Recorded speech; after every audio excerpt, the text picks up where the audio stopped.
So you mentioned your dad. So let's just bring it up now. I just wanted to ask, what did you get from your relationship with your pops, growing up that you took into you being a father?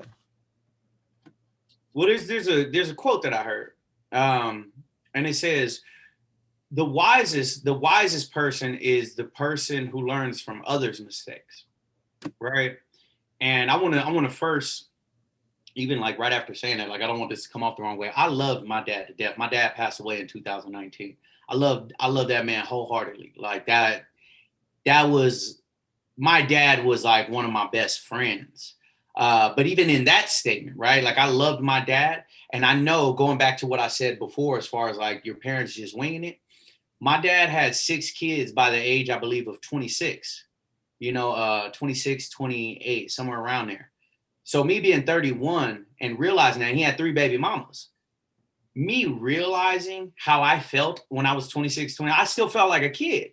So to have a bunch of kids while you're a child, or becoming a man, I can understand why he made a lot of decisions that he made. And that's another thing, going back to the question before, that it gave me becoming a father, was I had a lot of respect and understanding for my mother and father. And like I was like, hey, sorry I gave you such a hard time. Now I see, kind of, you guys were just doing the best that you knew how. And but the biggest thing that you could take away, and another quote that I love, is like, be the father that you always wanted.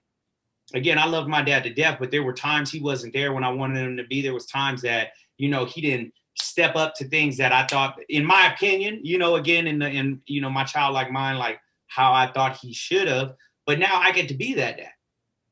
Now I get to be that father for my children, that imprint on them, and that don't just choose me. Because like I said, like my dad, he was kind of either it's my way or the highway, and that was for his women, his children, whatever. Like I'm gonna do a movie, and like and that's again because of where his mind was at, and it was the best he knew how. It's what he saw from my grandfather.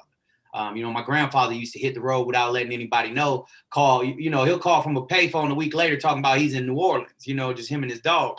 So, and he's like, if people be like, where you at, man? When'd you leave? Ain't none of your business. I'll be back when I be back, So, those, and I think a lot of us, coming out of Oakland and places like this, we have similar backgrounds with that. Like, Papa was a Rolling Stone, but it takes nothing away, because especially towards the end of my father's life, our relationship grew so much more from, the respect that I started having, becoming a father. And then also me growing as a person and realizing that, you don't, like, you can't have expectations on people. You can only have expectations on self.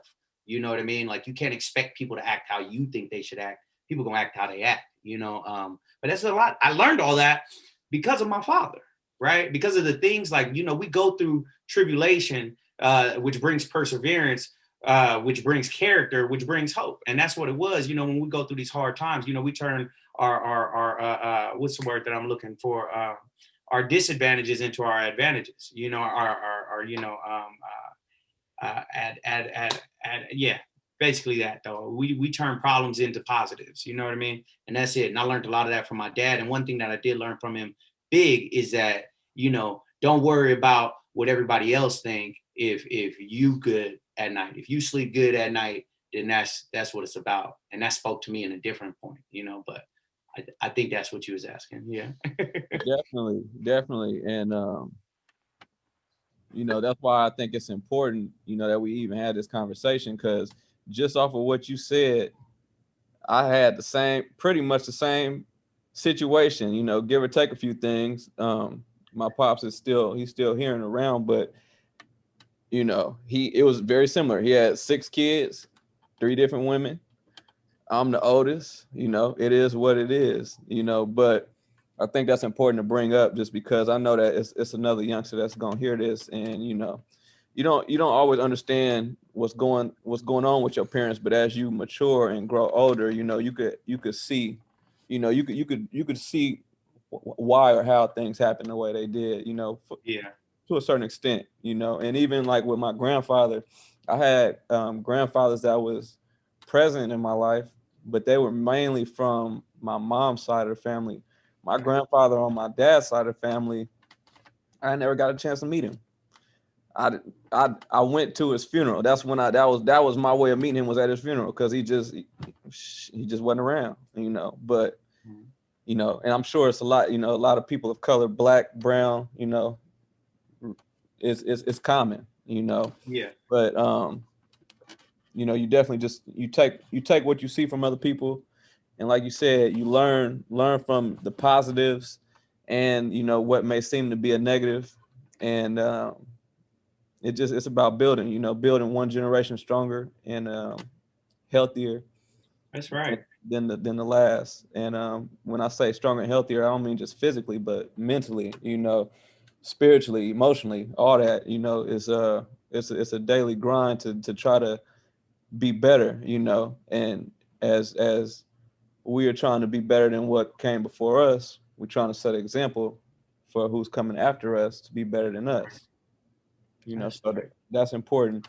Now, I know you grew up playing sports at a young age. How much was that of your dad's influence?